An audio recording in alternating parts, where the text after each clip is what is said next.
नमस्कार विद्यार्थियों, वेदांत क्लासेज में आप सभी का हार्दिक स्वागत व अभिनंदन। विद्यार्थियों, कल हमने चर्चा की थी मारवाड़ के राठौड़ वंश में जो शासक है मालदेव, इसके ऊपर चर्चा की थी। मालदेव के ऊपर चर्चा की थी। देखिए, मारवाड़ में जिस वंश ने शासन किया उस वंश का नाम है राठौड़ वंश। क्या नाम है? राठौड़ वंश है। और ये राठौड़ वंश की जो शुरुआत की मारवाड़ में, वो की थी राव सिया ने। किसने की थी? राव सिया ने की थी।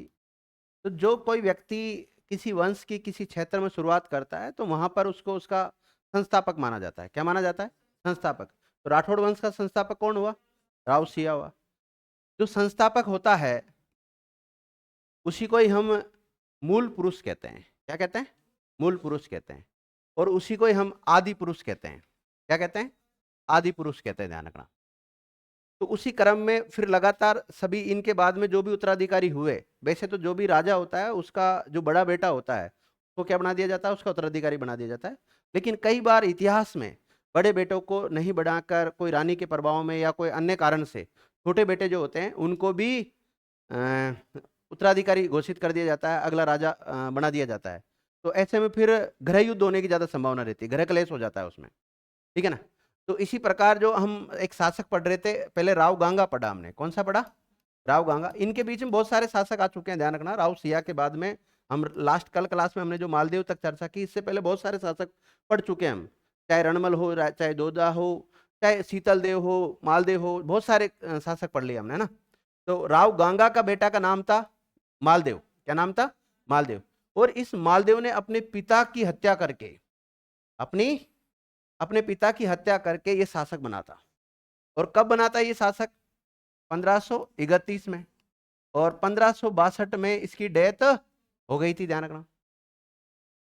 और इस मालदेव के जब ऐसे था ना, इनके बहुत सारे पुत्र हुआ करते थे, लेकिन जो कुछ तो दासी दासी पुत्र हुआ करते थे, कुछ मुख्य जो रानियां हैं उनसे हुआ करते थे। इतिहास में जो अगर दासी पुत्र का कोई रोल है तो ही उसका नाम आता है, बाकी दासी पुत्रों का कोई नाम नहीं लिखते हैं। ज्यादातर नाम किसका लिखते हैं? जो मेन रानी होती है उनके पुत्रों का नाम लिखते हैं। तो इसके सबसे बड़े पुत्र का नाम था राम। क्या नाम था? राम, या फिर राम सिंह। क्या था? राम सिंह। ठीक है। उससे छोटे बेटे का नाम था उदय सिंह। क्या नाम था? उदय सिंह था। और उससे छोटे बेटे का नाम था चंद्रसेन। क्या नाम था?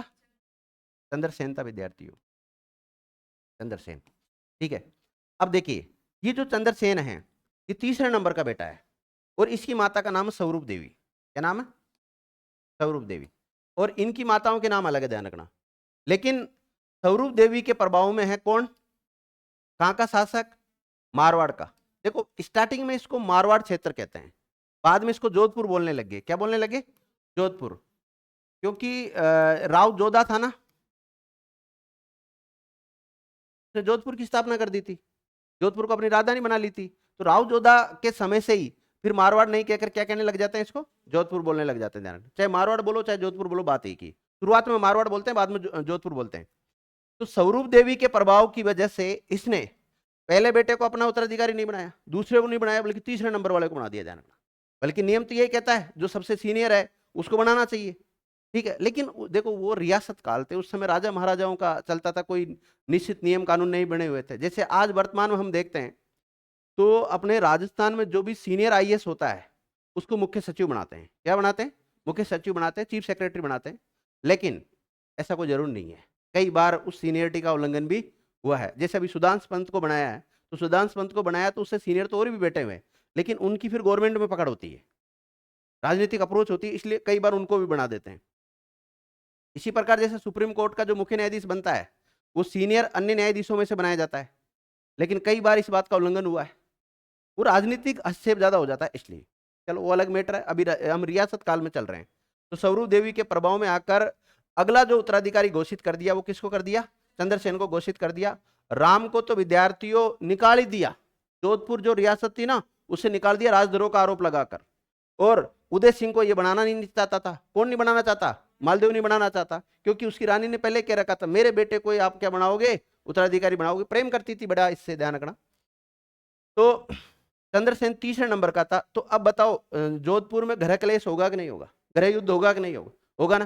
तो ये असंतुष्ट दो व्यक्ति, ठीक है, इसके ऊपर तो राजद्रोह का आरोप लगाकर इसको तो भेज दिया जाता है उदयपुर, ये तो इसके ससुराल चल जाता है खुद के। कहाँ चल जाता है? ससुराल मेवाड़ में चला जाता है इसको। और ये जो उदय सिंह है इसको फलोदी की जागीर दी जाती है। कौन सी? फलोदी की जागीर दी जाती है, छोटा सा क्षेत्र दिया जाता है, जिससे असंतुष्ट था ये भी। क्योंकि चलो कोई बात नहीं, राम या राम सिंह के ऊपर तो आपने राजद्रोह का आरोप लगा दिया, उसको तो भेज दिया आपने, लेकिन उसके बाद में अधिकार किसका बनता है? उदय सिंह का बनता है ना। अब आप उदय सिंह को नहीं बनाकर किसको बना रहे हो? चंद्रसेन को। तो अब ये रोता रोता किसी न किसी व्यक्ति के पास तो जाएगा। तो ये जाता है किसके पास? अकबर के पास।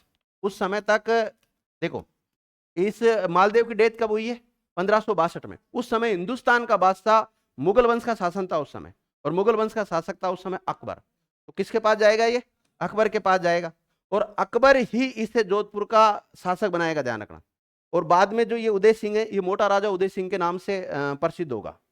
और मोटा राजा उदय सिंह अपनी बेटी का विवाह अकबर के बेटे के साथ करेगा, और अकबर के बेटे का नाम सलीम, और सलीम को हम कहते हैं इतिहास में जहांगीर नाम से जानते हैं।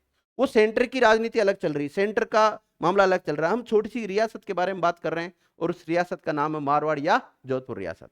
तो अगला शासक का नाम मैंने कल आपको लिखाया था, चंद्रसेन। लिखिएगा, चंद्रसेन।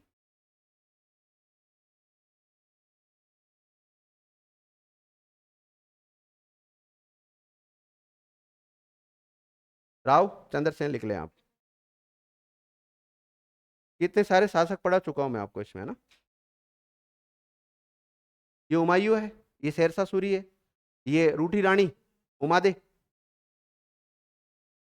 और आशा भारत ने जो दोहा सुनाया था, ये कल मैंने कहा था ना, दोहा याद करके आना। क्या दोहा था? मान रखे तो पीयू रखे तज मान, दो दो गयंद न बंदई एको कंबू ठान। ये है विद्यार्थी चंद्रसेन, राव चंद्रसेन। सबसे पहले इसका शासनकाल लेके आप 1562 से 1581 तक। 1562 से 1581 तक। वो गेट थोड़ा बंद कर लो ना, एसी चल रही। लिख लिए? लिखे आप। राव मालदेव ने, राव मालदेव ने अपने सबसे बड़े पुत्र,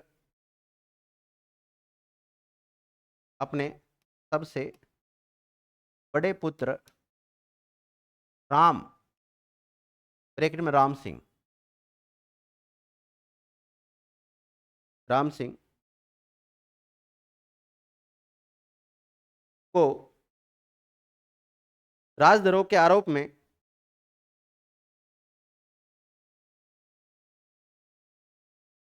जोधपुर से निर्वासित कर दिया, मतलब जोधपुर से निकाल दिया उसको, तो है ना। और ये शायद कल मैंने ये लाइन लिखाई भी थी आपको थोड़ी सी, लेकिन वो लिखाई थी मालदेव के साथ। तो सबसे बड़े बेटे का तो कर दिया इलाज, उसको तो जोधपुर से बाहर निकाल दिया तथा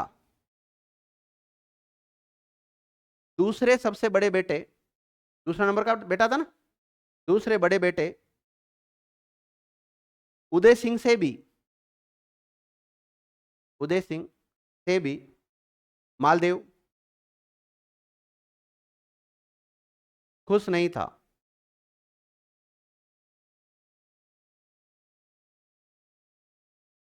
अतः उसे भी अपना उत्तराधिकारी नहीं बनाया, अतः उसे भी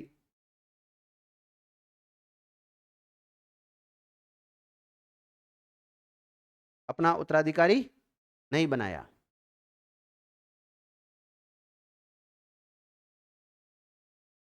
अंततः, अंततः अपनी रानी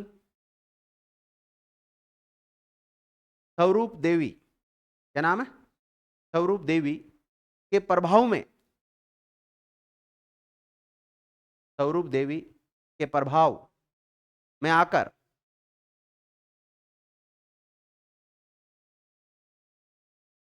अपने तीसरे नंबर के पुत्र,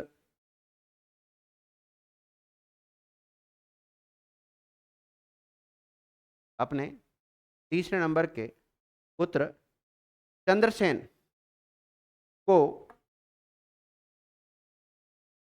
जोधपुर का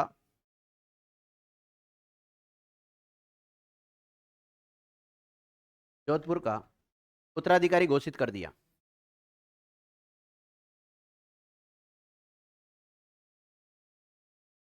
उत्तराधिकारी घोषित कर दिया। इसलिए जब चंद्रसेन 1562 में जोधपुर का शासक बना तो उसे उसके भाइयों के विरोध का सामना भी करना पड़ा। उसके भाइयों के विरोध का भी सामना करना पड़ा।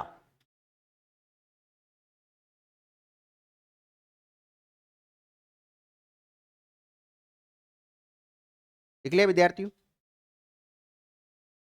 ठीक है। अब देखो, ये इसका भाई था उदय सिंह, बाद में शासक बनेगा, इसके बाद में अगला शासक यही आएगा। तो अभी तक तो हम रावचंद्र सेन के बारे में पढ़ रहे हैं।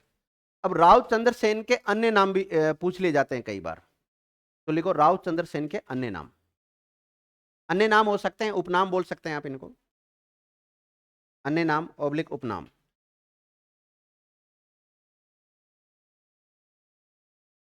अन्य नाम ऑब्लिक उपनाम।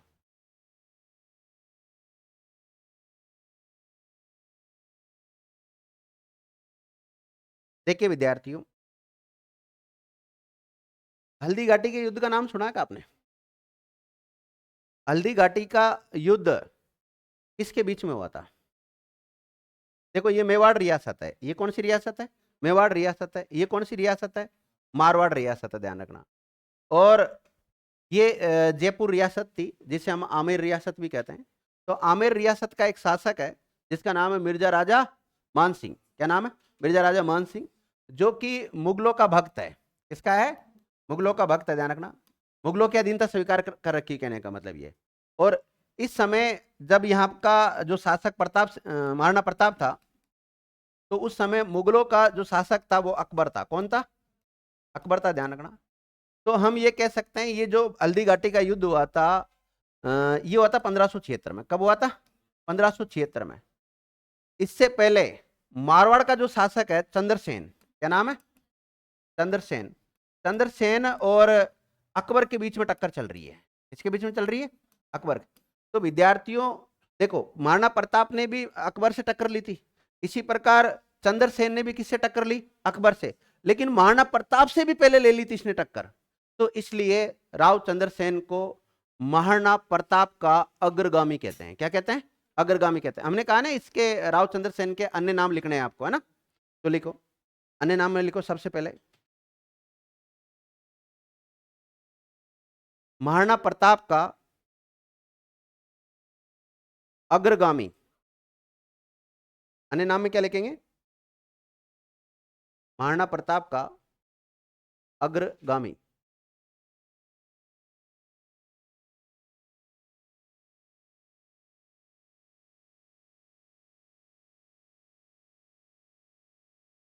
महाराणा प्रताप का अग्रगामी। जोधपुर के किस शासक को महाराणा प्रताप का अग्रगामी कहा जाता है? राव चंद्रसेन को कहा जाता है। इसको महाराणा प्रताप का पथ प्रदर्शक भी कहते हैं। महाराणा प्रताप का पथ प्रदर्शक भी कहते हैं। दूसरा नाम क्या मिलता है इसका? इससे विद्यार्थियों देखो, महाराणा प्रताप तो कहां पे हुए हैं? मेवाड़ रियासत में हुए हैं। कौन सी में? और ये चंद्रसेन कहां का है? मारवाड़ का है। तो इसको मारवाड़ का प्रताप भी कहते हैं। देखो, इसे मारवाड़ का प्रताप भी कहते हैं।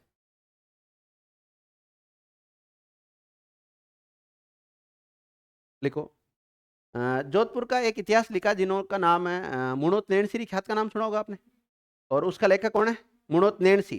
तो मुणोत नैणसी ने रावचंद्र सेन को भूला बिसरा राजा कहा है। विद्यार्थियों लिखिएगा, राजस्थान का भूला बिसरा राजा।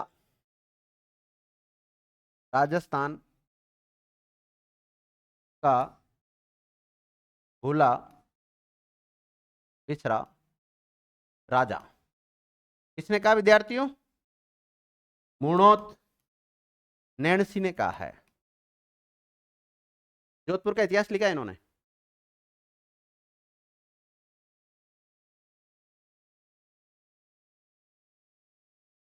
देखो देखो, इसे विस्मर्त नायक भी कहा गया है। विस्मर्त नायक भी कहा गया है। तो मारवाड़ के किस शासक को विस्मृत नायक कहा गया है? चंद्रसेन को, ध्यान रखना।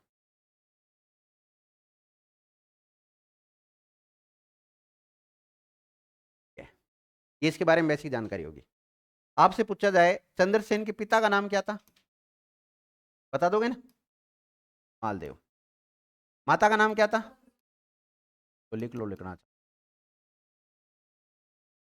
क्योंकि वैसे तो मैंने वो जो आपको पैराग्राफ लिखा है उसमें सारी बात लिखा दी, लेकिन फिर भी एक बार लिख लो, कोई फर्क नहीं पड़ता। फैक्ट जरूरी।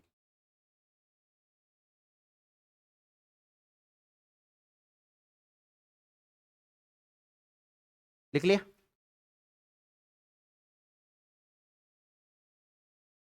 ये सिंहासन पे कब बैठा था? 1562। प्रॉपर डेट लिखो। डॉक्टर गौरी शंकर हीराचंद ओझा के अनुसार, मैं रेफरेंस दे रहा हूं, राजस्थान का इतिहास लिखा है इन्होंने भी। डॉक्टर गौरी शंकर, अब की बार पूरा नाम लिख रहा हूं, बाद में नहीं लिखूंगा, बाद में ओझा जी कहूंगा इनको ना। डॉक्टर गौरी शंकर हीराचंद ओझा के अनुसार राव चंद्रसेन का राज्याभिषेक 31 दिसंबर 1562 को हुआ था।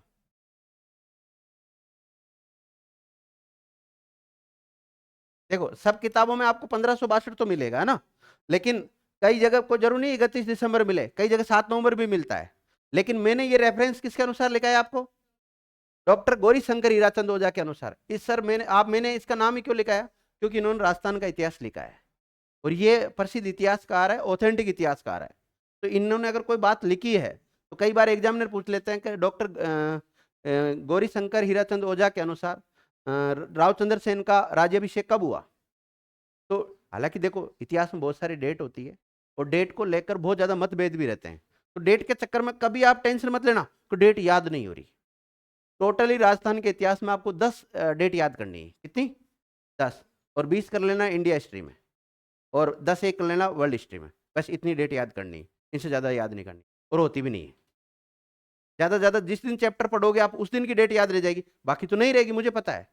आप चाहे किसी टीचर को उठा के देख लो, चाहे कोई इंटेलिजेंट दूसरा बच्चा है जिसको आप सोचोगे यार इसको सब कुछ आता है, मैं गारंटी ले रहा हूं अगर वो रिवीजन नहीं करके आए 1 महीने बाद पूछ लो उसको, सारी डेट याद रह जाएगी पूरे इतिहास की। नहीं रह सकती, किसी को भी याद नहीं रहती है। भाई मैंने मेरे कई मिलने वाले टीचर उनसे बात करी, उनको भी याद नहीं, मुझे भी याद नहीं। कई होशियार बच्चे हैं उनसे बात करी, उनको भी याद नहीं। तो मैं आपको फिर क्यों गलत गाइड करूं? नहीं रहती तो नहीं रहती, उसमें क्या दिक्कत है? अब आप डेट के चक्कर में पड़े रहो, सुबह से लेकर शाम तक डेट ही डेट याद करनी है, और डेट का सवाल आता भी एक दो है। और जो मुख्य मुख्य जो डेट होते हैं ना, बड़े बड़े युद्ध होते हैं उनकी डेट वगैरह, या कोई ऐसा कोई घटना घटित हुई है, कोई काफी इंपॉर्टेंट घटना है, उसकी डेट याद रखनी होती है। आगे लिखो आप। मैंने कहा था ना, ये जैसे शासक बनेगा तो इसके भाइयों के विद्रोह का सामना करना पड़ेगा इसको। देखिएगा, राव चंद्रसेन ने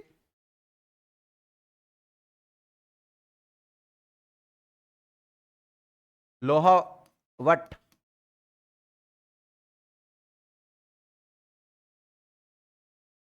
के युद्ध में अपने भाई उदय सिंह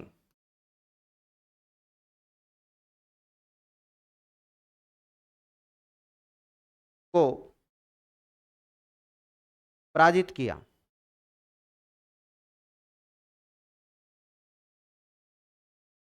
तथा नाडोल के युद्ध में, लोहावट पड़ता है विद्यार्थियों फलोदी में, कहां पड़ता है? तथा नाडोल के युद्ध में अपने भाई, दूसरा भाई का नाम क्या था, राम या राम सिंह,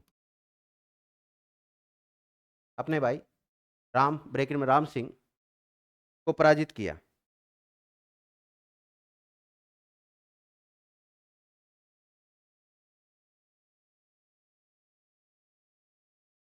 अब देखो विद्यार्थियों, अब बताओ इसके दोनों भाई नाराज है कि नहीं इससे, और दोनों भाई नाराज होकर अब जाएंगे किसके पास, अकबर के पास जाएंगे।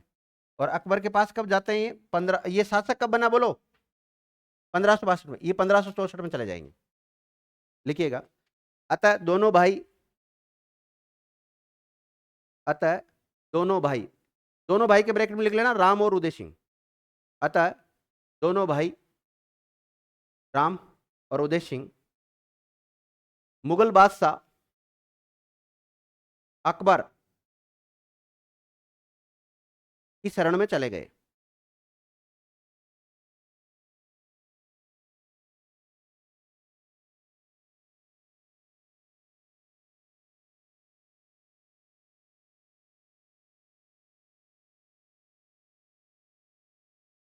विद्यार्थियों एक इतिहासकार है, मतलब देख कई टाइप के इतिहासकार होते हैं। कई इतिहासकार तो ऐसे होते हैं कि केवल एक रियासत का इतिहास लिखते हैं, कुछ पूरे राजस्थान का इतिहास लिख रहे हैं, राजपूताना का पूरा इतिहास लिखा है, और कुछ इतिहासकार उन्होंने पूरे भारत का इतिहास लिखा है, और कुछ इतिहासकार ऐसे जिन्होंने पूरी दुनिया का इतिहास लिखा है, ठीक है ना, तो वो इंटरनेशनल हो जाते हैं और भारत वाले राष्ट्रीय हो जाएंगे। तो कुछ राष्ट्रीय इतिहासकार है, तो उनका नाम है एक प्रोफेसर विश्वेश्वर नाथ रेव। क्या नाम है, विश्वेश्वर नाथ रेव। तो कई किताबों में आपको केवल रेव रेव मिलेगा, क्या मिलेगा, प्रोफेसर रेव या विश्वेश्वर नाथ रेव, इनका पूरा नाम है प्रोफेसर विश्वेश्वर नाथ रेव के अनुसार, लिखो नोट, प्रोफेसर विश्वेश्वर नाथ रेव के अनुसार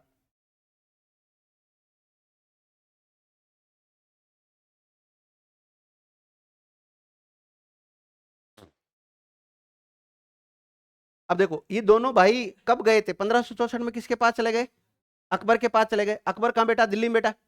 अब ये जब इसके पास चले गए अकबर के पास, तो अकबर ने क्या इनकी सहायता की या नहीं की, उस बात को लिखना चाह रहा हूं मैं, किसके अनुसार, प्रोफेसर विश्वेश्वर नाथ रेव के अनुसार।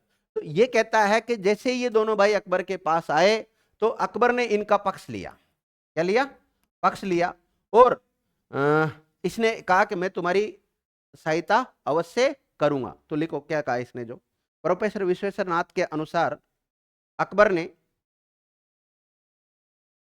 राम ब्रैकेट में राम सिंह तथा उदय सिंह, ये दोनों ही चंद्रसेन से हारे हुए उसके भाई है ना, उदय सिंह का पक्ष लेकर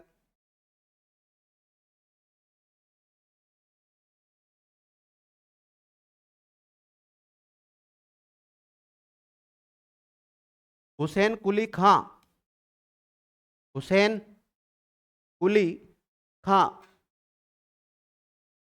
को सेना देकर, मुस्लिम सेनापति है ना, कुली खां को सेना देकर मारवाड़ भेजा।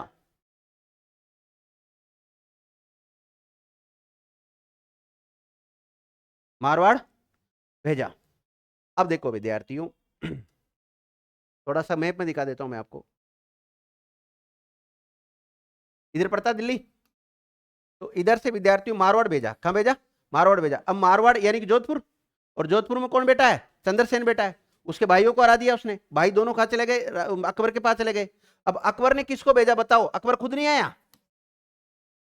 किसको भेजा था, हुसैन कुली खां को भेजा, उसका सेनापति है, उसको भेजा, सेना देकर भेजा। तो कहते हैं प्रोफेसर रेव के अनुसार बता रहा हूं मैं, प्रोफेसर रेव के अनुसार कुली खां ने किसके ऊपर अधिकार कर लिया, जोधपुर के ऊपर अधिकार कर लिया। 1565 की घटना बताई जाती है, कब की बताई जाती है, 1565 की घटना बताई जाती है, और राव चंद्रसेन को पीछे हटना पड़ा। लिखो, भेजा, लिख लिया ना, भेजा तो चंद्रसेन को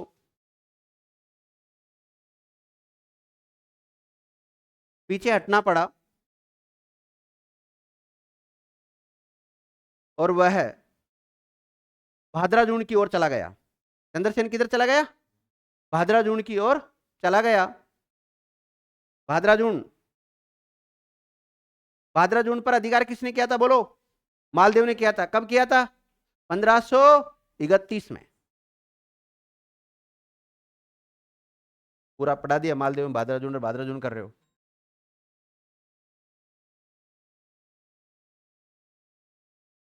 भादराजून किधर चला गया चंद्रसेन? भादराजून की ओर चला गया तथा जोधपुर पर मुगलों का अधिकार हो गया।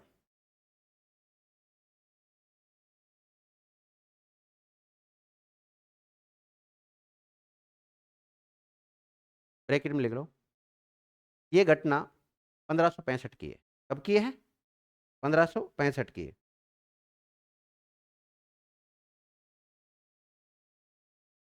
1565 मतलब 1565 मतलब 1565। ठीक है।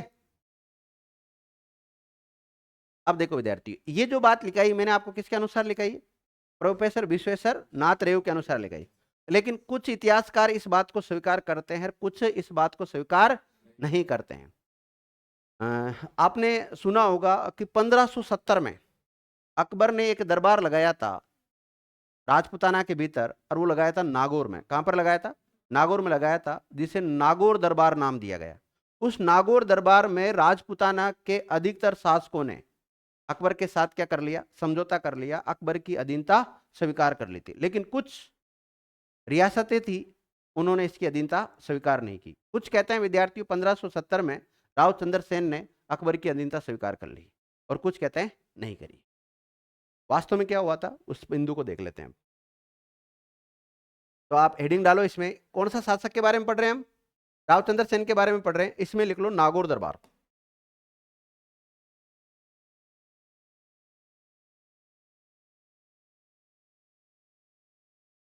नागौर दरबार ब्रैकेट में 1570।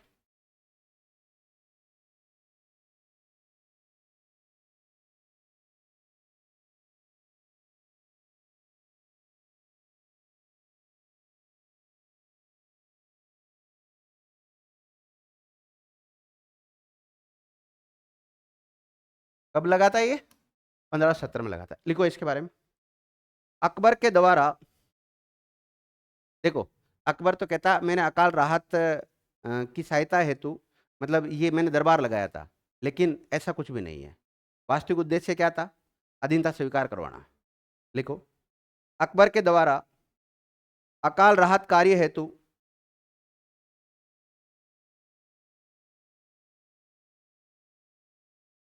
शुक्र तालाब, शुक्र तालाब ब्रैकेट में नागौर, कहाँ शुक्र तालाब? नागौर का निर्माण करवाया था।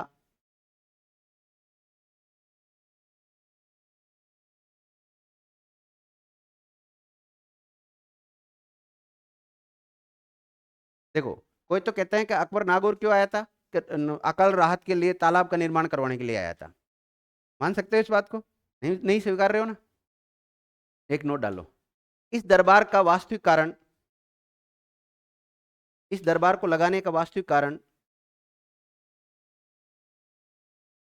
राजपुताना के शासकों को मुगलों की अधीनता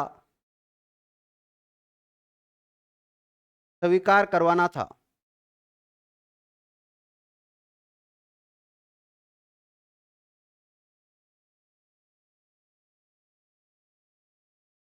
अधीनता स्वीकार करवाना था।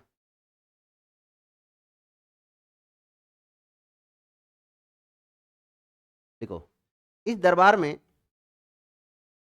राजपुताना के, राजपुताना का मतलब राजस्थान की बात चल रही है ना, राजपुताना के निम्नलिखित शासकों ने अधीनता स्वीकार कर ली थी। निम्नलिखित रियासतों ने अधीनता स्वीकार कर ली थी।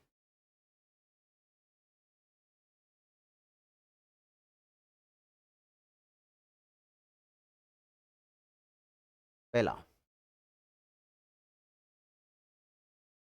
देखो खुद की रियासत पढ़ेंगे जब वहां डिटेल से लिखाएंगे उस बिंदु को, है ना। अभी यहाँ केवल नाम नाम लिखेंगे उनका। जैसे बीकानेर रियासत पढ़ेंगे तो वहां डिटेल लिखाएंगे ज्यादा। बीकानेर रियासत ने, किसने अधीनता स्वीकार कर ली? देखो दरबार लगा था नागौर में, और वहां आकर स्वीकार किसने की अधीनता? बीकानेर रियासत ने। देखो बीकानेर रियासत ने, उस समय बीकानेर का शासक कौन था? कल्याणमल। देखो इस समय बीकानेर का शासक कल्याणमल था। ये अपने दो पुत्रों के साथ अकबर के पास चला गया था, ध्यान रखना। लिखो कल्याणमल के दो पुत्र भी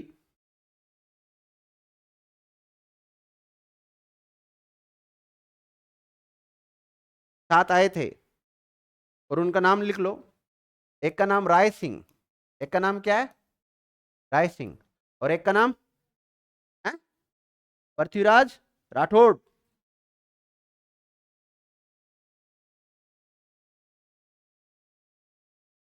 ये तो लिखेगा वो गागरोन के दुर्ग में बैठकर, क्या? वेली किशन रुक्मणी, तो पृथ्वीराज राठौड़। तो विद्यार्थियों देखो बीकानेर की तरफ से किसने अधीनता स्वीकार कर ली? राय सिंह ने, पृथ्वीराज राठौड़ ने, और कल्याणमल ने। लेकिन ये शासक नहीं है दोनों, ये दोनों तो क्या राजकुमार है। शासक कौन है? कल्याणमल है। दूसरा लिखो, जैसलमेर रियासत ने, किसने? जैसलमेर रियासत ने। और जैसलमेर का शासक था उस समय विद्यार्थियों हर राय भाटी, रावल हर राय भाटी। देखो एग्जाम में सवाल किस टाइप के बनते हैं कि जिस समय मुगल बादशाह अकबर ने 1570 में नागौर दरबार लगाया था, उस समय बीकानेर का शासक कौन था? कल्याणमल। जैसलमेर का शासक कौन था? निम्नलिखित में से किसने नागौर दरबार में अधीनता स्वीकार की या किसने नहीं की? चार विकल्प दे देते हैं उनके हिसाब से बना के वो। तो जैसलमेर रियासत में। तीसरा लिखो विद्यार्थियों, रणथंबोर और बूंदी के हाडा शासक, रणथंबोर और बूंदी के हाडा, हाडा वंश है ना, हाडोती में जिस क्षेत्र ने शासन किया उस वंश का नाम क्या? हाडा चौहान। हाडा शासक सुरजन हाडा ने भी अधीनता स्वीकार की।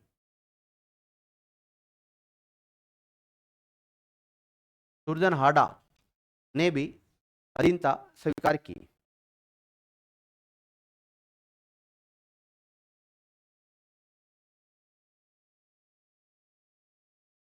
लिख लिया?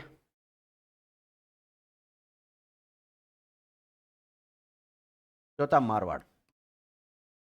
अब देखो भाई मारवाड़ का शासक तो कौन है बताओ? चंद्रसेन है। लेकिन चंद्रसेन तो राव विश्वेश्वर नाथ नहीं, प्रोफेसर विश्वेश्वर नाथ रेव के अनुसार वो तो उस समय मारवाड़ छोड़ के चला गया, भाद्रजून की तरफ चला गया। कुछ कहते हैं नहीं गया था, लेकिन कुछ कहते हैं गया है। तो इसमें की थी चंद्रसेन ने। तो सर आप तो कह रहे थे जिस प्रकार महाराणा प्रताप ने अकबर से पंगा लिया, इसी प्रकार चंद्रसेन ने भी लिया था। तो लिया, कुछ इतिहासकार मानते कुछ नहीं मानते। तो इसमें नाम लिख लो चंद्रसेन। इसके अलावा राम सिंह, कर ली थी ना अधीनता स्वीकार, और उदय सिंह।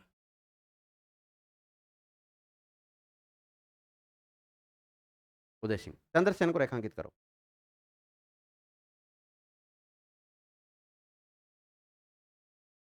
लिखो चंद्रसेन ने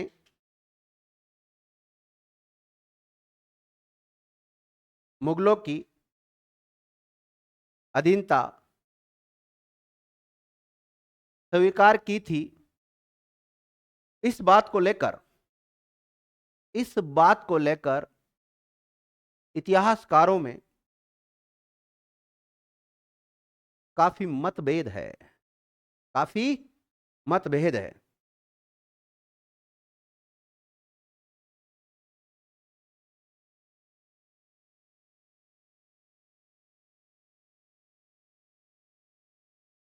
देखो विद्यार्थियों, कुछ इतिहासकार कहते हैं कि राव चंद्रसेन नागौर दरबार में आया था, लेकिन उसको लाइन में पीछे खड़ा कर दिया था। मतलब जो दरबार लगता है ना, तो उसको मतलब उचित स्थान नहीं दिया गया था वहां पे दरबार पे। तो फिर ऐसी स्थिति में वो नाराज होकर वहां से चला गया था।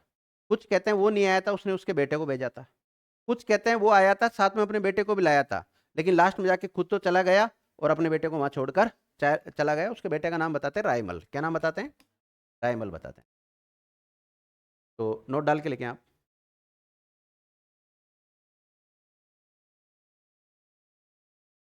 ख्यातों के अनुसार, किसके अनुसार लिखा रहा हूं मैं?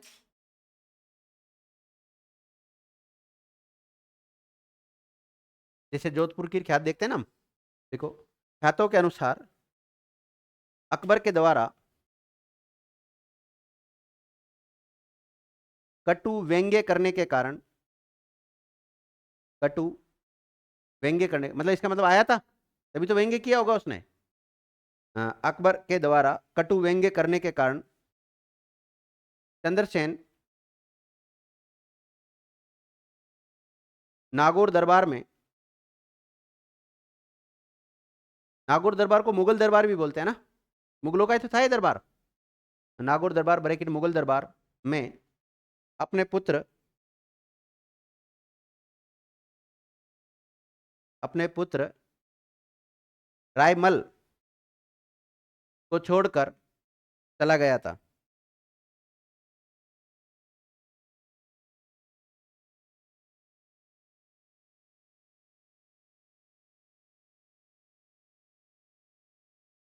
लिख लिया। अब विद्यार्थी, ये बात मैंने किसके अनुसार लिखा है आपको? मतलब 1517 में जो नागौर दरबार लगा ना, उसमें क्या हुआ ख्यातों के अनुसार, उस बिंदु को मैंने लिखा है आपको कि भाई चंद्रसेन आया था, लेकिन चंद्रसेन के साथ सही व्यवहार नहीं हुआ, इसलिए वो तो क्या वहां से चला गया और उसके बेटे रायमल को छोड़कर वहां चल गया था। अब एक इतिहासकार है जिसका नाम है, अभी लिखा है था आपको, प्रोफेसर विश्वेश्वर, विश्वेश्वर नाथ रेव। तो अब लिखो आगे, प्रोफेसर विश्वेश्वर नाथ रेव के अनुसार, प्रोफेसर विश्वेश्वर नाथ रेव के अनुसार चंद्रसेन, चंद्रसेन अकबर के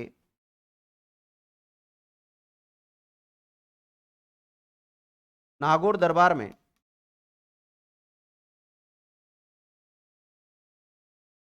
आया था। नागौर दरबार में कुछ तो कहते नहीं आया था, और प्रोफेसर विश्वेश्वर नाथ रेव क्या बोल रहे हैं? आया था, अकबर के दरबार में आया था, लेकिन उसका उद्देश्य अकबर की अधीनता स्वीकार करना नहीं था, लेकिन उसका उद्देश्य अकबर की अधीनता स्वीकार करना नहीं था, अपितु मुगलों के रंग ढंग का निरीक्षण करना था। वो तो केवल देखने आया था, देखने कैसा इन्होंने दरबार लगा रखा है, वो अधीनता स्वीकार करने नहीं आया था वहां पर।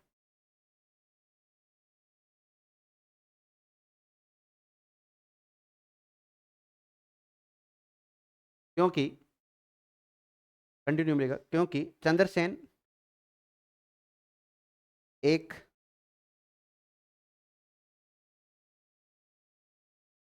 स्वाधीन प्रकृति का व्यक्ति था, मतलब खुद के अधीन रहना।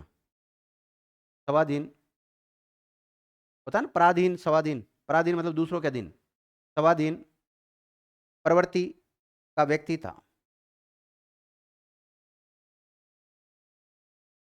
और रंग ढंग देखने के बाद पुनः भाद्राजून की ओर चला गया।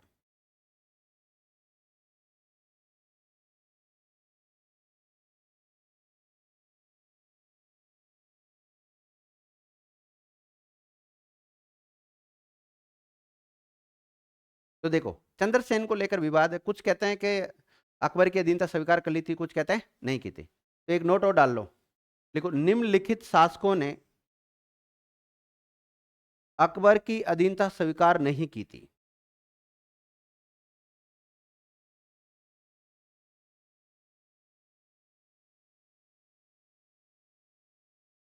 अधीनता स्वीकार नहीं की थी। एक का नाम आता चंद्रसेन, अभी थोड़ी देर पहले सर आपने लिखा है चंद्रसेन ने कर ली थी, लेकिन मैंने कहा ना इसको लेकर विवाद है, तो हम राजपूताना के व्यक्ति है और उस हिसाब से अगर हम देखते हैं तो हम क्या मानेंगे, अधीनता स्वीकार नहीं की थी, ध्यान रखना। तो एक तो चंद्रसेन ने नहीं की, और चंद्रसेन का संबंध कौन सी रियासत से है, मारवाड़ रियासत से। दूसरा, महाराणा प्रताप ने नहीं की थी, महाराणा प्रताप, और महाराणा प्रताप का संबंध कौन सी रियासत से है, मेवाड़ से, ध्यान रखना। और तीसरा लिख लो, सिरोही का सुल्तान देवड़ा, सुल्तान देवड़ा, देवड़ा वंश है ना वहां पे, सिरोही, सिरोही का देवड़ा वंश। लिख लिया विद्यार्थियों?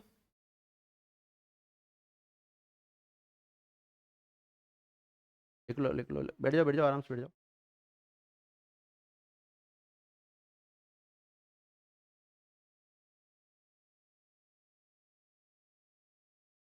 ठीक है विद्यार्थियों, अब देखो 1570 की बात है। 1570 में जब नागौर दरबार लगा था, उस समय राव चंद्रसेन नागौर दरबार में आया, मुगलों का रंग ढंग देखा, और उसके बाद में किधर चला गया, वो भाद्रजून की तरफ चला गया। अकबर को जब पता लगा कि राव चंद्रसेन आया और उसने अधीनता स्वीकार नहीं की, तो फिर उसका पीछा करने के लिए मुगल की सेना को भेजेगा कि नहीं भेजेगा उसके पीछे। ये जो प्रोफेसर विश्वेश्वर नाथ राय ने कहा वो बात तो मैंने अलग से लिखाई दी आपको, उसके बाद में नोट डाल के ये भी लिखा दिया भाई किस किस ने इसकी अधीनता स्वीकार नहीं की थी। तो अधीनता स्वीकार करने वाले व्यक्तियों के नाम बताओ पहले तो आप, अधीनता स्वीकार करने वाले। एक तो बीकानेर रियासत का शासक कौन, कल्याणमल, और कल्याणमल के साथ दो राजकुमार आए थे, उनका नाम क्या है, राय सिंह और पृथ्वीराज राठौड़, ध्यान रखना। फिर बीकानेर का कौन आया था, और जैसलमेर का हर राय भाटी, नाम याद रखना। और बूंदी का सूर्यनाड आया था, ध्यान रखना।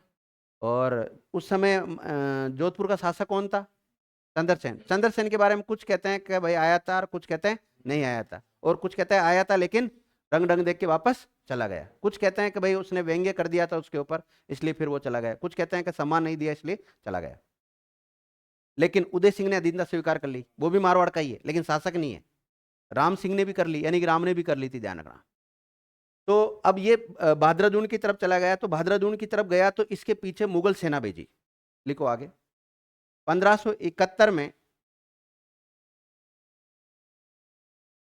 1571 में मुगल शासक अकबर के द्वारा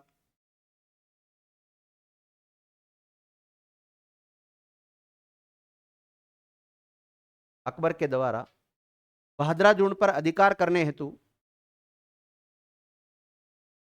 मुख्य उद्देश्य चंद्रसेन को पकड़ना है, भाद्रजून पर अधिकार करने हेतु अपने सेनापति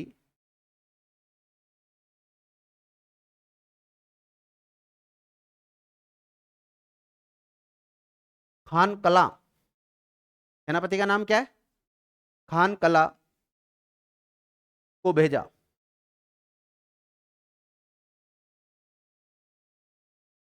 है? वो पहले भेज दिया था, वो 1565 की बात है, वो 1565 में आया था। वो तो उसने वहां से भेज दिया था, नागौर नहीं आया था, क्योंकि नागौर में तो ये 1570 में आया खुद ही। और 1570 में कह रहा है कि भाई उसने अधीनता स्वीकार करने के लिए आ गया, लेकिन यहां से चला गया वापस। तब फिर नाराज होके फिर भाद्रजून के पे अभियान करता है वो। अच्छा, सेनापति चेंज, एक ही सेनापति थोड़ रहेंगे, इनके बहुत सारे सेनापति रहते हैं भाई। अलग अलग सेना का जो प्रमुख होता है वही सेनापति होता है, और क्या, एक मुख्य होता है, वो बात एक अलग है। बाकी अन्य जैसे माना कि 100 200 500 की टुकड़ी होगी और उसका एक प्रमुख बना के भेज दिया, तो वो सेनापति कहलाएगा उसका। तो किसके नेतृत्व में सेना भेजी थी, खान कला के नेतृत्व में भाद्रजून सेना भेजी विद्यार्थियों। लेकिन आपको पता है रियासत काल में भी गुप्तचर बड़े खतरनाक हुआ करते थे। उस समय राजाओं को पता लग जाता था आक्रमण हो गया, तो या तो वो युद्ध लड़ते या भाग जाते थे। तो जैसे ही यहां पे कौन बेटा है बताओ? चंद्रसेन बेटा है। चंद्रसेन को जैसे पता लगा कि भाई मुगल सेना आ गई है, मुगल सेना आ गई, किसके नेतृत्व में आई है? ये सेना किसने भेजी है? अकबर ने भेजी है। और अकबर कहां बेटा है? नागौर, नागौर, नागौर कहां बेटा है?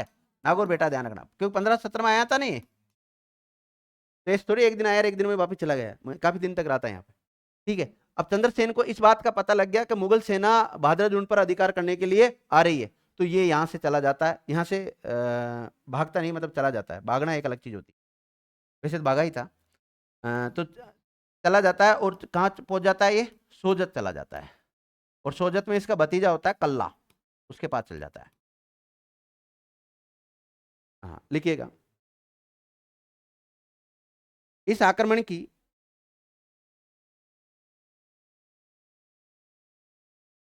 सूचना चंद्रसेन को मिलती है, चंद्रसेन को मिलती है, तो चंद्रसेन भाद्रा जून को छोड़कर सोजत चला जाता है।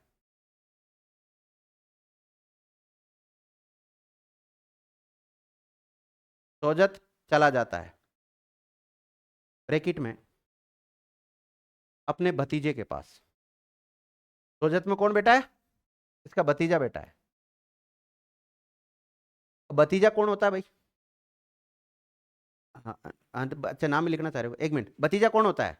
बड़े भाई का बेटा, छोटे भाई का, बड़े भाई का? बड़े भाई का बेटा होता है। तो बताओ चंद्रसेन के बड़े भाई कौन थे? एक तो राम सिंह, राम था, और राम सिंह, और एक कौन सा था? उदय सिंह। तो इसका भतीजे का नाम था कल्ला राठौड़, लिखिएगा, भतीजे को रेखांकित करके लिख लेना, कल्ला राठौड़, जो कि राम का पुत्र था। पिता तो चला गया कहां पर? मुगलों के पास, और बेटा अपने चाचा को शरण दे रहा है। वो जरूरी नहीं तो पिताजी जो चाह रहे हैं वही बेटा करे, उस समय ऐसा कोई नहीं, ऐसा नहीं होता था उस समय।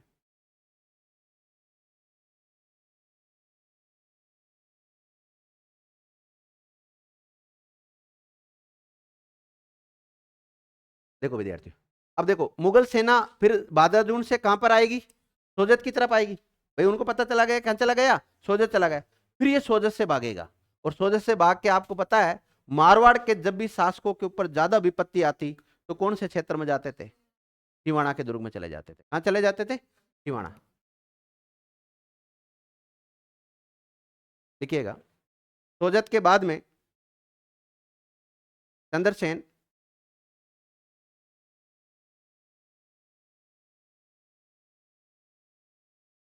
सिवाना की पहाड़ियों में चले गए,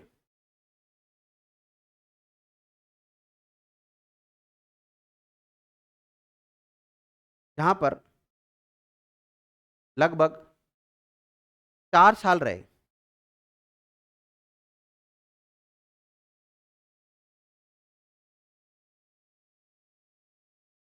अब देखो विद्यार्थियों, यहां सिवाना में इनकी मदद कौन कर रहे थे? मालानी क्षेत्र के राठौड़ जो व्यक्ति थे ना वो। देखो यहां पर इनकी मदद, देखो सोजत में तो मदद किसने की थी? भतीजे ने की थी, कल्ला ने। और सिवाना में मदद कौन कर रहे हैं? मालानी क्षेत्र के राठौड़ सरदार, जहां पर इनकी मदद मालानी क्षेत्र के राठौड़ों ने की थी।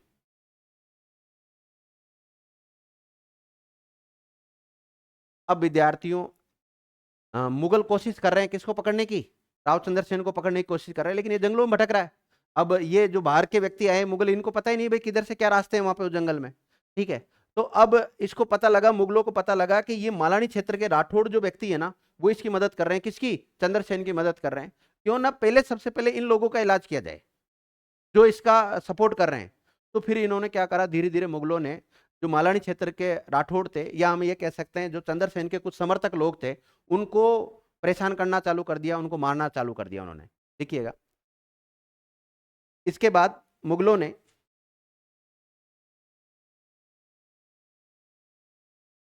राव चंद्रसेन के समर्थकों को समाप्त करने का प्रयास किया, समाप्त करने का प्रयास किया।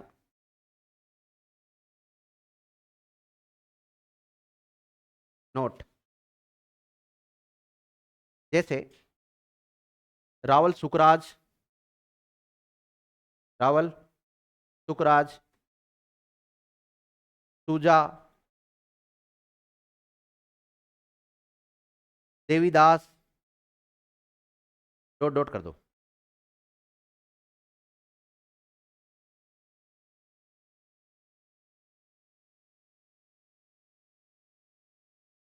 लिख लिया? सूजा कौन कौन से लिखा बहन जी? सुखराज लिख लिया, सूजा लिख लिया और देवीदास लिख लिया। ये चंद्रसेन के समर्थक थे, ध्यान रखना, मुख्य रूप प्रमुख समर्थक थे। ये बात विद्यार्थियों 1571 से स्टार्ट हुई और काफी समय तक मतलब मुगल प्रयास कर रहे थे कैसे भी करके चंद्रसेन को पकड़ ले, लेकिन वो चंद्रसेन को नहीं पकड़ पाए थे। और चंद्रसेन ने विद्यार्थियों सिवाना को ही अपना केंद्र बना रखा था, धीरे धीरे मुगलों को परेशान करता। जैसे कोई टुकड़ी उनकी मिलती, उनको ठोकते, पीटते, लूटते और उनके घोड़े वगैरह जो भी थे वो छीन लेते, उनके हथियार छीन के चल जाते थे, रसद सामग्री छीन लेते थे उनकी, क्योंकि वो पहाड़ी इलाका है वहां पर। अब देखो विद्यार्थियों, इसके पास दो मारवाड़ के व्यक्ति गए हैं, एक तो राम गया और एक उदय सिंह गया था। इनके साथ क्या करता है ये तो लिखो। अकबर ने राम ब्रैकेट में राम सिंह को, मारवाड़ के हैं दोनों, राम ब्रैकेट में राम सिंह को मिर्जा बंधुओं का दमन करने हेतु भेजा। आगे हम जब भारत का इतिहास पढ़ेंगे, जब पढ़ाएंगे पूरा मिर्जा बंधुओं का क्या मामला था, मिर्जा बंधुओं का दमन करने के लिए भेजा तथा उदय सिंह को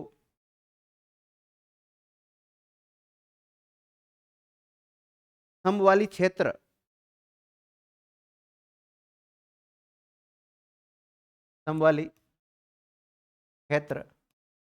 पर आक्रमण कर अधिकार करने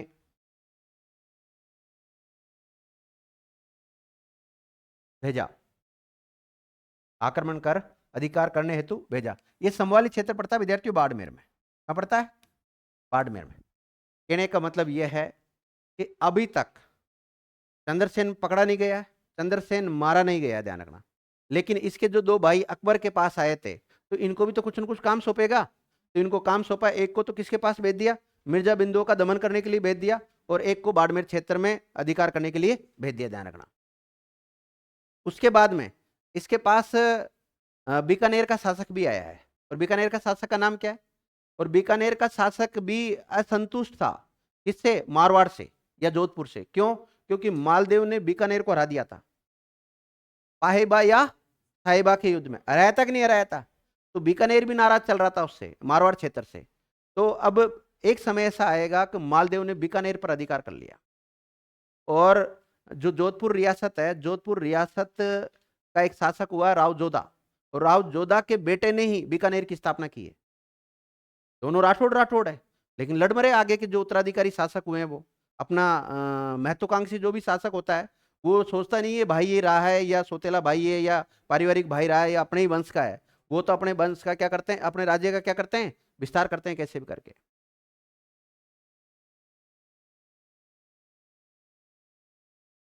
आगे लिखो। राव चंद्रसेन सिवाना दुर्ग को अपना केंद्र बनाकर लगातार मुगलों का विरोध करता रहा।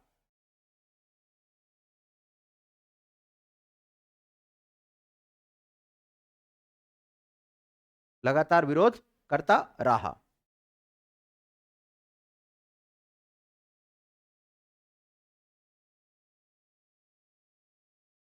हाँ, मैंने कहा था वो आए थे ना नागौर दरबार।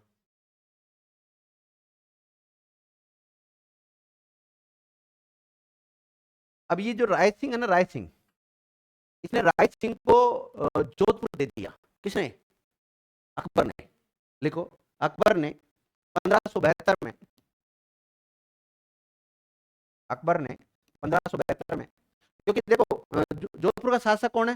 चंद्रसेन। लेकिन वो जोधपुर में नहीं है, वो तो कहां चला गया? पहले तो गया भादरजून, भादरजून से गया सोजत, और सोजत के बाद में कहां चला गया? दीवाना चला गया। तो वो तो नहीं है ना जोधपुर, तो जोधपुर में तो किसी न किसी को प्रशासक तो बनाएंगे। तो किसको बना दिया यहाँ का प्रशासक?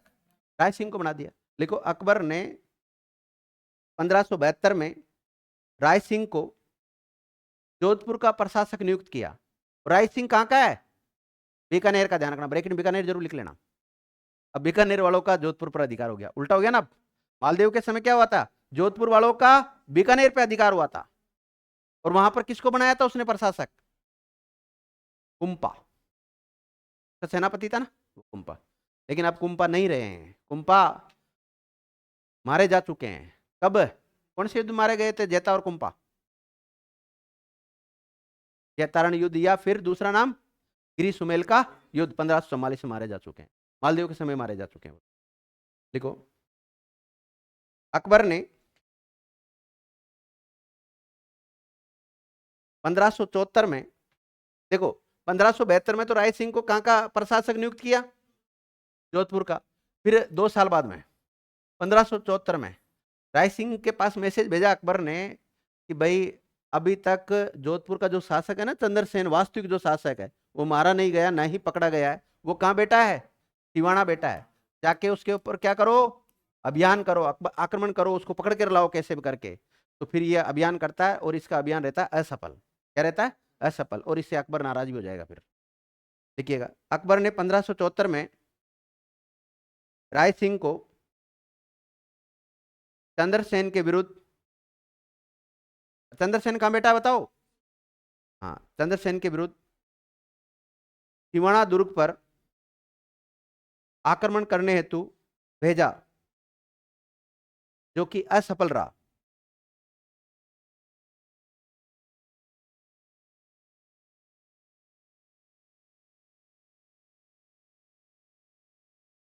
देख लिया?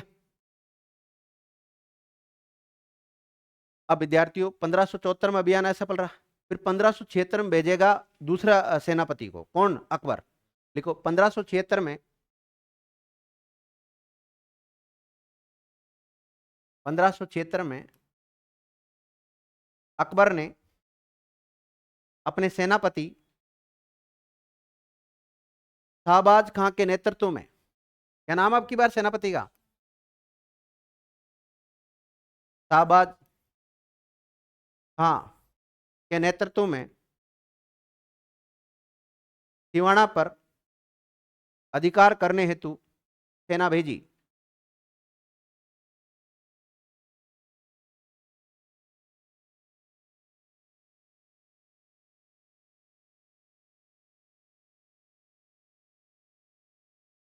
देख लिया? और विद्यार्थियों, इस शाहबाज खां ने किसके ऊपर अधिकार कर लिया? सिवाना के ऊपर अधिकार कर लिया। अब सिवाना दुर्ग के ऊपर अधिकार हो गया तो फिर भागना पड़ेगा ना उसको। किसको? चंद्रसेन को भागना पड़ेगा। तथा शाहबाज खां ने सिवाना दुर्ग पर, सिवाना दुर्ग पर अधिकार कर लिया। सिवाना दुर्ग पर अधिकार कर लिया।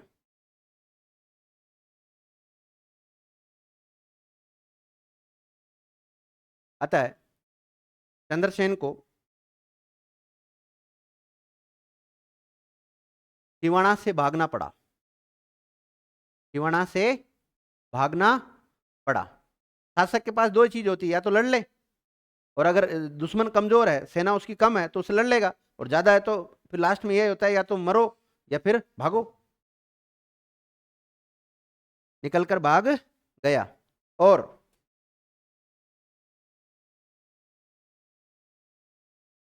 पहले पीपलोद पहुंचा,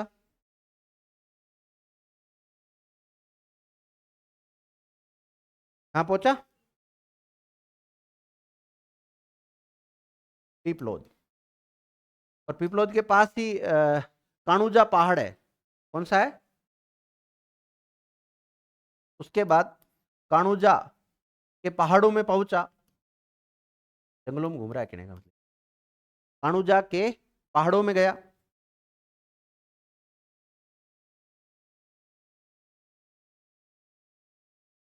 ये सब काणूजा और पीपलोद ये सब मारवाड़ क्षेत्र के हिस्सा था उस समय, है ना। उसके बाद सिरोही, कहां पहुंच गया उसके बाद? सिरोही। उसके बाद डूंगरपुर, इधर पहुंच गया डूंगरपुर। और उसके बाद बांसवाड़ा, बांसवाड़ा।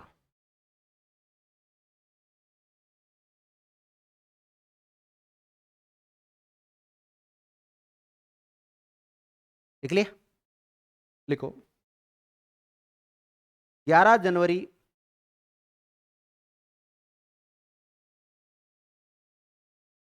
1581 में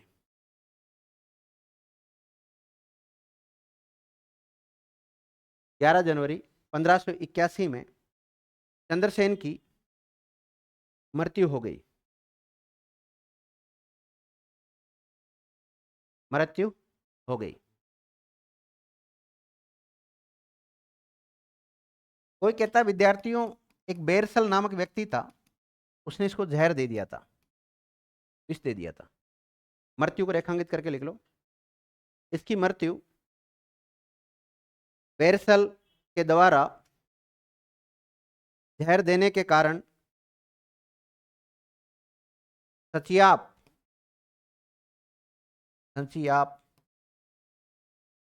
में हुई थी।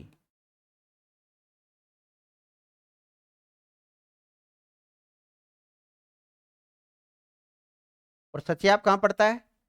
सारण की पहाड़ियों में। कहां पड़ता है? सारण की पहाड़ियों में। और सारण की पहाड़ियां कहां हैं?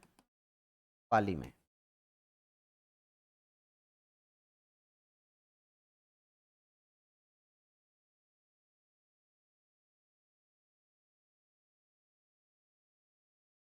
अब देखो विद्यार्थियों, इसकी मृत्यु 1581 में होती है। तो उस समय 1581 के समय हिंदुस्तान का बादशाह कौन है? अकबर। उस समय उसने जोधपुर रियासत को खालसा घोषित कर दिया। लिखो नोट। देखो शासक नहीं बनाया अभी तक किसी को मां का। जब 1581 में जब 1581 में राव चंद्रसेन की मृत्यु हुई, तो उसी समय मुगल बादशाह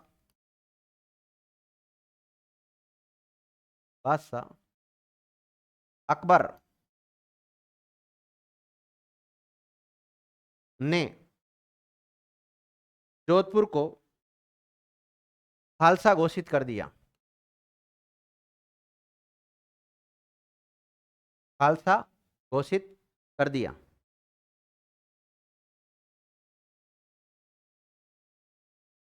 देखो विद्यार्थियों, इतिहास में जोधपुर को 2 बार खालसा घोषित किया गया है। कितनी बार? लिखो, अगला पॉइंट लिखो इसी में, नोट में अगला पॉइंट। इतिहास में जोधपुर को 2 बार खालसा घोषित किया गया। अभी बताऊंगा खालसा क्या होता है ना। इतिहास में जोधपुर को 2 बार खालसा घोषित किया गया। बताओ पहली बार किसने किया था? अकबर ने किया था। कब किया था? 1581 में। और दूसरी बार करेगा विद्यार्थियों औरंगजेब। कौन करेगा? औरंगजेब। शाहजहां के बाद में शासक बनता है ना मुगल बादशाह का, मुगल बादशाह ये औरंगजेब, ध्यान रखना। तो औरंगजेब ये करेगा विद्यार्थियों 1578 में। कब करेगा? सॉरी सॉरी सॉरी 1707 में मृत्यु हो जाती, 1678 में।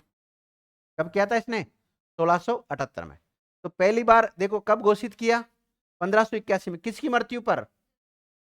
चंद्रसेन की मृत्यु पर। और ये किसकी मृत्यु पर हुआ था? जसवंत सिंह। जसवंत सिंह की मृत्यु पर। और जसवंत सिंह का बेटा था जिसका नाम क्या था? अजीत सिंह, जिसको वीर दुर्गादास राठौड़ कुछ समय काफी भटकने के बाद में लास्ट में जाके मारवाड़ का शासक बनाएगा, और जैसे शासक बनाएगा उसको भगा देगा याजीत सिंह। दोनों मनमुटाव हो जाएगा। ने एक छोटे से एक बालक को इतना बड़ा करके प्रशिक्षित करके हर चीज में और शासक बनाया। कई बार शासक बनने के बाद में विद्यार्थी ऐसा कठोर व्यवहार हो जाता है कि उसको बड़ा दुख हुआ और वो यहाँ से मारवाड़ छोड़ के खुद ही चला गया। फिर लास्ट में वीर दुर्गादास राठौड़ का नाम सुना होगा आपने, आगे पढ़ेंगे उसके बारे में भी स्टोरी। तो आपने ये लिख लिया कि जोधपुर को कितनी बार खालसा घोषित किया गया? 2 बार। पहली बार 1581 में जब चंद्रसेन की मृत्यु हो जाती है उस समय, उसके बाद में 1678 में किया जाता है और जसवंत सिंह की मृत्यु होती है तब। इसको नोट डाल के लिख लेना।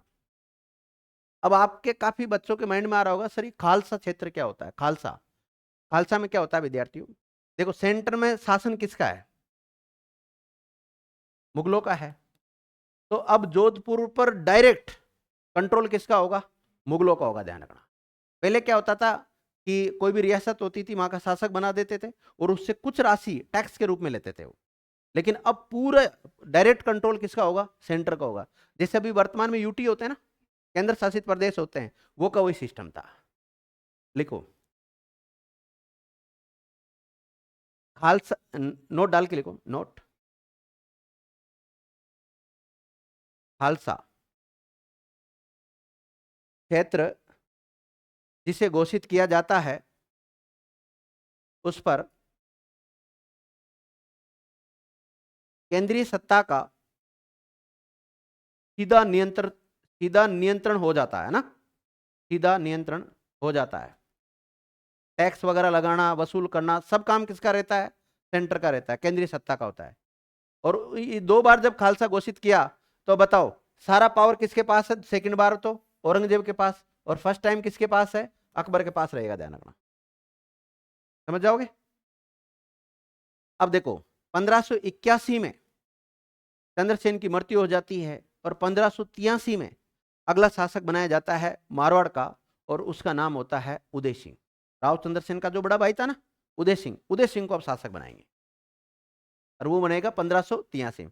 अब आपके माइंड में आता होगा कि सर 1581 में चंद्रसेन की मृत्यु होगी, तो चंद्रसेन के बाद में फिर मोटा राजा उदय सिंह को बना देना चाहिए था। 2 साल बाद में क्यों बनाया? तो 2 साल उस समय क्या रही थी? जोधपुर भूमि या जोधपुर रियासत खालसा घोषित कर दी थी उस समय। समझ गए होंगे। तो अगला शासक का नाम लिखो विद्यार्थियों, मोटा राजा उदय सिंह। मोटा राजा उदय सिंह। टाइम हो गया क्या? अभी देखते हैं। मोटा राजा उदय। देखो विद्यार्थियों, एक शासक हुए हैं रणमल। कौन हुए? रणमल। और रणमल के बेटे का नाम था राव जोधा। क्या नाम था? राव जोधा।